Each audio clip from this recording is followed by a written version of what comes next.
ಈ ದೇವಸ್ಥಾನ ವಿಷ್ಣುವಿನ ದಶಾವತಾರ ಮತ್ತು 5 ಆಯುಧಗಳು ಕೆಲವೊಂದು ಮಂತ್ರಗಳ ಸಮ್ಮೇಳನ ಅಂತಲೇ ಹೇಳ್ಬೋದು. ನಮಸ್ಕಾರ ವೀಕ್ಷಕರೇ, welcome to my channel rails Yatrika. ಇವತ್ತು ನಾವು ಅಂಚಾಳದ ನೈಋತ್ಯ ದಿಕ್ಕಿನಲ್ಲಿರ್ತಕ್ಕಂಥ ಮಾಗೇರಿ ರಸ್ತೆಯಲ್ಲಿ ಬರುವ ಒಂದು ದೇವಸ್ಥಾನದ ಹತ್ರ ಬಂದಿದ್ದೀವಿ. ಈ ದೇವಸ್ಥಾನದಲ್ಲಿ ವಿಷ್ಣುವನ್ನು ಮೈನ್ ಡಯಟಿ ಅಥವಾ ಮುಖ್ಯ ದೇವರನ್ನಾಗಿ ಪೂಜಿಸಲಾಗುತ್ತೆ. ಮಾಡರ್ನ್ ಶಿಲಾವಿನ್ಯಾಸದ ಥರ ಈ ದೇವಸ್ಥಾನವನ್ನು ಗ್ರಾನೈಟ್ಗಳನ್ನ ಬಳಸ್ಕೊಂಡು ಕಟ್ಟಲಾಗಿದೆ. ಒಂದು ಗೋಪುರ ಕೂಡ ಇದೆ ಇಲ್ಲಿ. ನೀವು ನೋಡ್ತಿರೋಂಥದ್ದು ನಾಗರಕಟ್ಟೆ ಅಥವಾ ಅರಳಿಕಟ್ಟೆ ಅಂತ ಕರೀತಾರೆ.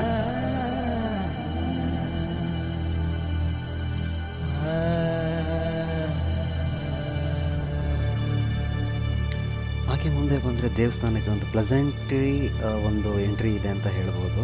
ಒಂದು 50 ಮೆಟ್ಲುಗಳ ಒಂದು ಟ್ರೆಕ್ಕಿಂಗ್ ಕೂಡ ಇದೆ. ತುಂಬ ಸಿಂಪಲ್ ಆಗಿ ವೃದ್ಧರು ಮಕ್ಕಳು ಎಲ್ಲ ಕೂಡ ದೇವಸ್ಥಾನಕ್ಕೆ ಈಸಿಯಾಗಿ ಬರಬಹುದು ಈ ದಾರಿಯಲ್ಲಿ.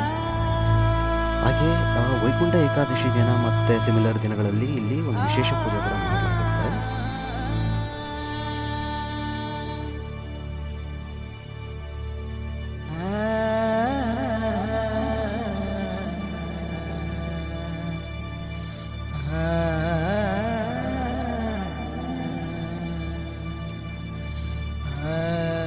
ವಿಷ್ಣುವನ್ನು ಈ ಜಾಗದಲ್ಲಿ ಶ್ರೀ ವೆಂಕಟರಮಣ ಸ್ವಾಮಿ ದೇವರು ಅಂತಲೇ ಪೂಜಿಸಲಾಗುತ್ತೆ.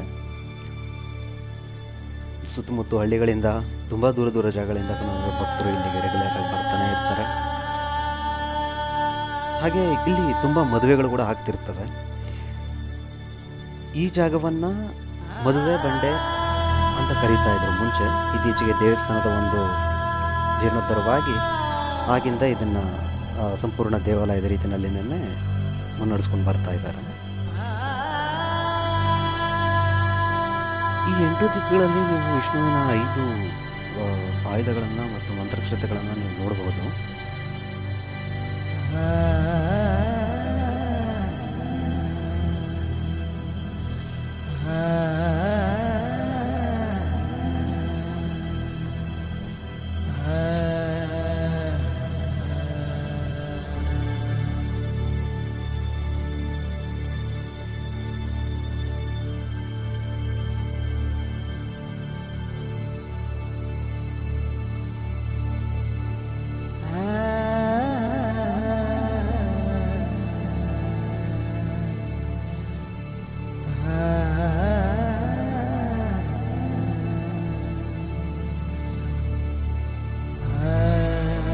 ಹಾಗೆ ದೇವಸ್ಥಾನದ ಕೈಪಿಡಿ ಅಥವಾ ಪ್ಯಾರಾಪೆಟ್ ಏನಂತ ಕರೀತಾರೆ. ಇಲ್ಲಿ ವಿಷ್ಣುವಿನ ದಶಾವತಾರದ ಎಲ್ಲ ಮೂರ್ತಿಗಳನ್ನು ಕೂಡ ಪ್ರತಿಷ್ಠಾಪನೆ ಮಾಡಿದ್ದಾರೆ.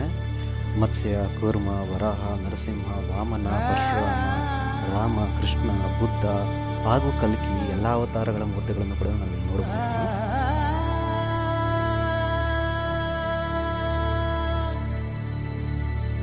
ಸ್ನೇಹಿತರೆ, ಮುಂದಿನ ವಿಡಿಯೋದಲ್ಲಿ ಮತ್ತೆ ಸಿಗ್ತೀನಿ. ಅಂಚಾಳ ಸುತ್ತಮುತ್ತ ಭಾಗ 2 ಇಲ್ಲಿಗೆ ಮುಕ್ತಾಯ ಆಗುತ್ತೆ. ಮುಂದಿನ ವಿಡಿಯೋದಲ್ಲಿ ಅಂಚಾಳ ಮತ್ತು ಅಂಚಾಳದಲ್ಲಿ ಇರ್ತಕ್ಕಂಥ ವಿಶೇಷವಾದ ಜಾಗಗಳನ್ನು ನಿಮಗೆ ಪರಿಚಯ ಮಾಡಿಕೊಡ್ತೇನೆ. ಅಲ್ಲಿವರೆಗೂ ವಿಡಿಯೋನ ನೋಡ್ತಾ ಇರಿ, ಶೇರ್ ಮಾಡಿ, ಸಬ್ಸ್ಕ್ರೈಬ್ ಮಾಡಿ ಹಾಗೂ ಬೆಲ್ ಐಕನ್ನ ಒತ್ತಿ. ನೋಟಿಫಿಕೇಷನ್ಸ್ ಬರುತ್ತೆ ನಿಮಗೆ.